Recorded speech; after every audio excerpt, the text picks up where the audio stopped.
Hello and welcome to this edition of Eye on Africa. I'm Haxie Myers-Belkin. The headlines. Mudslides and torrential rain claim at least 44 lives in the impoverished shanty towns of Kinshasa, Africa's third largest metropolis.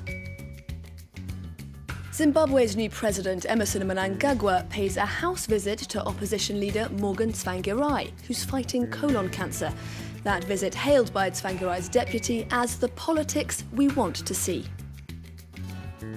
And I won't wear it, the rallying cry for schoolgirls in Tunisia who are denouncing rules that say that girls, but not boys, have to wear a school uniform. Kinshasa has been burying its dead after at least 44 people were killed by floods and mudslides in the Congolese capital. The city's shanty towns, where there's little drainage and homes are flimsy, have been particularly badly hit. Shirley Sitbon has this report. This is what Ngaliema looked like a day after it was hit by the flash flood. Early on Thursday morning, torrential rains triggered landslides across this community located in western Kinshasa. A nearby river burst its banks. The mud and water tore down homes, killing residents trapped inside, including babies and children. At 2 a.m. we heard people shouting, "Help us, help us." When we went out, we saw water overflowing on the other side there. There was a house that collapsed in the rain. In the morning we went there, we saw the bodies of the people who had been killed. Several impoverished neighborhoods were devastated by the flooding, which are often lethal in Kinshasa. These hillside areas are particularly vulnerable. The state has banned this area, but people can't afford to go elsewhere. One of the reasons these neighborhoods are prone to mudslides, the lack of drainage. These pipes are part of a sewage system the city has failed to complete. This unfinished gutter made by the state is the cause of people's death, because the state never finished the works. Residents are now calling on authorities to finish building the sewage system to avert new tragedies. In a highly symbolic meeting, Zimbabwe's new president, Emmerson Mnangagwa, has visited the leader of the country's main opposition, who's been battling cancer. Morgan Tsvangirai is hoping to assemble a unified bloc to challenge Mnangagwa's ZANU-PF party in elections later this year. Tsvangirai's deputy praised Mnangagwa's visit as, quote, the sort of politics we want to see in the post-Mugabe era. Let's take a listen. It is our hope that this will be escalated right into the elections and also cascaded down to the communities, to the villages, to the urban areas, so that people don't fight. When the leaders are able to converse and interact and socialize, why should people not also do the same at various communities? Rwanda and Uganda have both denied striking a deal with Israel to take in African migrants. This week, Israel announced plans to pay thousands of illegal immigrants to either return home or go to so-called third countries, threatening them with jail if they're caught after the end of March. Rights groups in Israel had suggested that those third countries could include Rwanda and Uganda. Time now for a look at some other stories we're covering for you from across the African continent. Clashes between armed groups in the west of the Libyan capital have led to the closure of the main border crossing between Libya and southeast Tunisia. This after a coalition of armed groups loyal to the UN-backed Government of National Accord launched an attack on another group of pro-GNA militias who'd been protecting the border post at Ras Jadir. Police in South Africa have launched a manslaughter investigation after one of the country's worst ever rail disasters. 18 people were killed and almost 300 injured when a passenger train crashed into a lorry at a level crossing in Free State Province.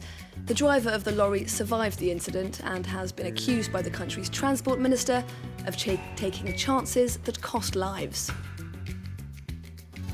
And at least one person is dead after tropical cyclone Ava makes landfall in Madagascar. The eye of the storm reached the east of the island on Friday morning, bringing with it heavy rain, wind speeds of around 180 kilometers per hour and flooding. Madagascans living in the worst-hit areas have been reinforcing their roofs and piling sandbags in front of their doors. It's time now for some sport, and Nigeria's Asisat Osoala has been crowned African Women's Footballer of the Year for the third time after securing the award in both 2014 and 2016. Osoala arrived at Chinese club Dalian Quanjian in 2017 after stints with Liverpool and Arsenal ladies in the UK. She secured no fewer than 12 goals in her first season in China, earning Quanjian both league and cup titles. As for the men's title, that went to Liverpool forward Mohamed Salah, with the 25-year-old dedicating his victory to the country of his birth, Egypt. This summer in Russia, the Pharaohs will be playing in their first World Cup since 1990, and Salah will be their star player. Charles Pellegrin reports. He was the favourite, and at age 25, Mohamed Salah became the African Player of 2017. The Confederation of African Football awarded the prize to the Egyptian player, while his Liverpool teammate Sadio Mane came in second. It's the first time, for me to win it, and, I'm very happy and very proud to share this moment with my friend, and I'm sure he's going to win it very soon. Great feeling, of course, and I'm very happy and very proud about that. Thank you. Salah owes this award in part to his decisive role in qualifying Egypt for the 2018 World Cup in Russia, something the Pharaohs hadn't done in 28 years. Back home, he's arguably the biggest name in sport, and he's made sure to share his success with those he grew up with by building a medical unit and a youth center in his hometown. When playing for his first ever club, his dedication to the game was what stood out to his coach. It took 4 to 5 hours for Mohamed Salah to come to the club. And then he trained, and after that, he had another 5 hours until he got home. It was a good night for Egyptian football as the award for best national team was handed to the Pharaohs. And with 17 goals scored in 21 games, Salah's still in contention to be the top goal scorer in the Premier League by the end of the season. Now, it's not unusual to hear children complaining about having to wear a school uniform. But for female students at one school in Tunisia, it's not about wanting to wear the latest trends or even expressing their individuality. It's about equality. Their male classmates are allowed to wear whatever they want, while they're supposed to respect a set dress code. And they've had enough. With a light scarf and a windbreaker over blue jeans, Siwar considers her school ensemble complete. But according to official Tunisian regulations, she's still missing her blouse, required of all schoolgirls. Siwar and her friends at Bizert Public School refuse to wear it. The blouse itself is not the problem.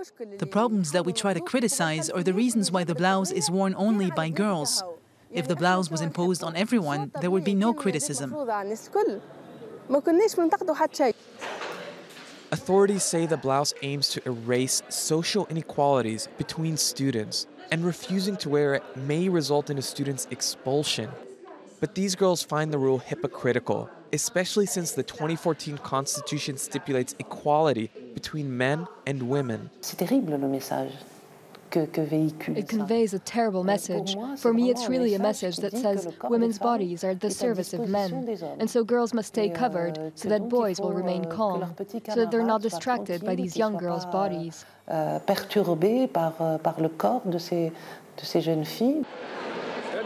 Tunisia is considered a pioneer in the region for women's rights, and the government officially endorses gender equality.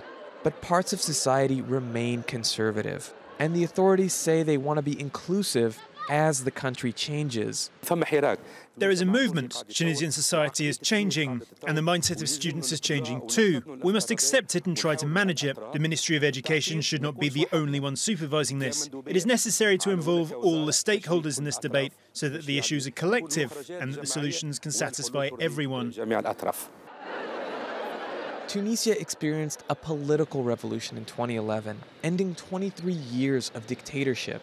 For Siwar and her friends, their personal fashion revolution is only just beginning.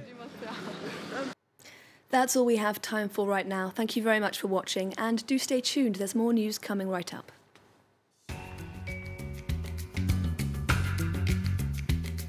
Bye.